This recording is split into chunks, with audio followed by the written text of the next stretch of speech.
이른바 저속 노화를 알리며 대중의 호응을 받아왔던 정의원 박사 관련 논란 계속되고 있습니다. 자, 불륜이냐, 스토킹이냐, 아니면 위력에 의한 성폭력이냐, 지금 서로 진실 공방을 벌이고 있는 상황이잖아요. 이런 가운데 여성연구원 A씨 측에서 고소장을 제출했다고요? 네, 여성연구원 A씨가요, 지난 19일 밤 이 정 박사를 위력에 의한 강제추행, 저작권법 위반, 무고, 명예훼손, 스토킹 처벌법 위반 등의 혐의로 고소한 것으로 알려집니다. A씨 측은 관련 증거로 카카오톡 메시지와 전화 녹음 파일 등을 경찰에 제출할 예정이라고 밝혔는데요. 언론을 통해서 두 사람이 주고받은 카카오톡 대화 내용이 공개가 되면서 파장이 일고 있습니다. 중앙일보와 JTBC는 두 사람이 올해 초 나눈 문자 대화라면서 카카오톡 대화 메시지를 공개했는데 여기에는 한 소설이 등장합니다. 정 대표가 직접 썼다는 소설을 A씨에게 보낸 건데요. 소설 속의 주인공 이름은 정의원 본인과 A씨였고 공개된 소설 내용을 보면 정신이 몽롱했다는 표현 등 남녀의 성적 행위를 묘사하는 내용이 담겨 있었습니다. 예. 자, 이러면서 소설에서 언급됐던 특정한 도구를 A씨에게 보냈다, 이런 이야기가 나와요. 네, 그렇습니다. 이 보도에 따르면은 이 정의원 박사가 소설에서 성적 행위를 언급을 하면서 몇 가지 특정 도구들을 언급을 했습니다. 그러면서 이 카톡 일부가 보도를 통해서 공개가 됐는데 이 도구들을 이 A씨 집으로 택배를 보낸 그런 정황도 드러나 있습니다. 그러면서 이런 얘기를 합니다. 정 박사가 A씨한테 배송을 시도했다.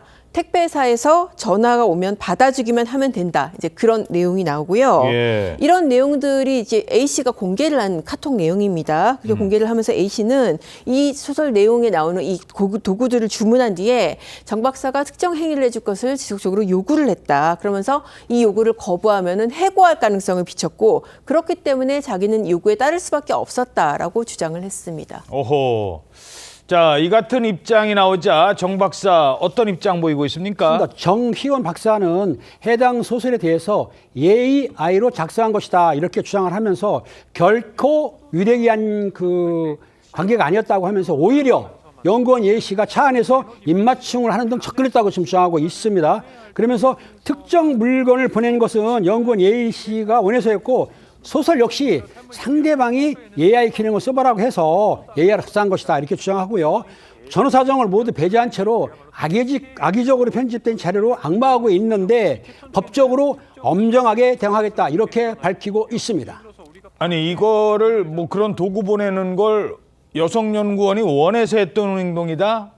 자, 이러자 또 A씨 입장 어떻습니까? 네, 전혀 다른데요. 연구원 A씨, 이 정 박사의 성적 취향 관련한 소설, 그리고 특정 도구들을 이용한 성적 요구에 대해서는 이를 따를 수밖에 없었다라고 주장하면서 바로 해고에 대한 두려움 때문이다, 이렇게 주장을 했는데요. 또 다른 이유도 제시를 했습니다. 정 박사가 죽음에 대해서 암시했다라는 것인데요. JTBC 보도에 따르면 이 연구원 A씨가 이런 요구를 하지 말라, 그만해달라, 이렇게 요구를 하자 정 박사가 죽음을 언급하면서 고 장제원 전 의원의 성폭력 기사와 사망 관련한 기사 등을 보내면서 자신은 시한부 인생 10년이라 이런 표현을 쓰며 그동안 본인을 압박해왔기 때문에 따를 수밖에 없었다, 이런 주장을 하고 있습니다. 예. 반면에 정의원 박사는 연구원 A씨가 먼저 특정 정치인을 언급하면서 접근을 했다, 이런 주장을 하고 있어요. 네, 그렇습니다. 중앙일보 인터뷰에서 그런 얘기를 한 것인데요. 이 정의원 박사 주장으로는 그렇습니다. 이 연구원 A씨가 스트레스 받다가, 그러니까 정 박사가 스트레스 받다가 안희정처럼 몰락하면 안 된다, 그런 식으로 얘기를 했다는 거예요. 안희정 전 지사 사건처럼? 그렇습니다. 안희정 전 지사 사건, 그러니까 위력에 의한 그런 성범죄로 실형까지 받았었죠.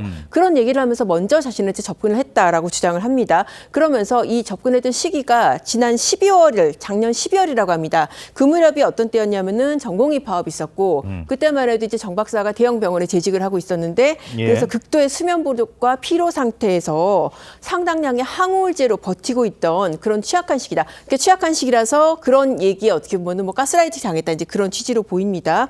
그리고 아까 A씨가 주장한 그 죽음을 언급하면서 압박했다, 그런 부분에 대해서는 그냥 내가 힘들다는 심정을 얘기한 것이지 그것을 가지고 협박을 한 건 아니다, 이제 이렇게 주장을 하고 있습니다. 예.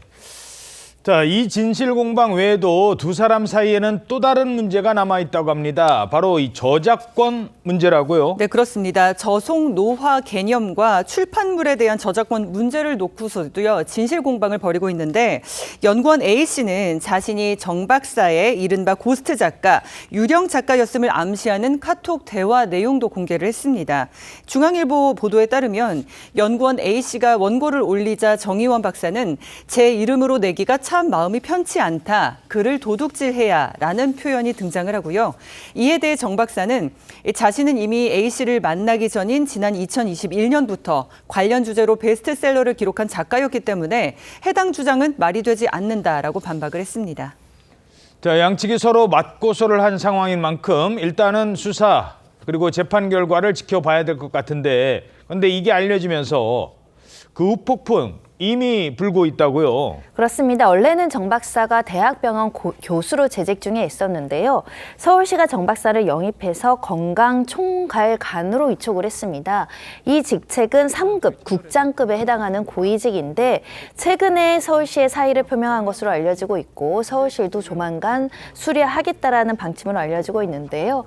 이뿐만 아니라 정 박사의 레시피를 활용한 한 제품이 있었습니다. 한 식품업체에서 이 정 박사의 어떤 레시피로 어떤 물품을 만들었고요. 예. 이와 관련한 여러 가지 홍보를 했고 또 저속노화 열풍이 불면서 출시 1년도 안 된 시점에 1,000만 개나 사실은 판매하는 등 굉장히 인기를 끌었었는데 예. 현재는 이 식품업체에서 정 박사의 모습을 모두 삭제하는 조치를 하고 있는 상황입니다.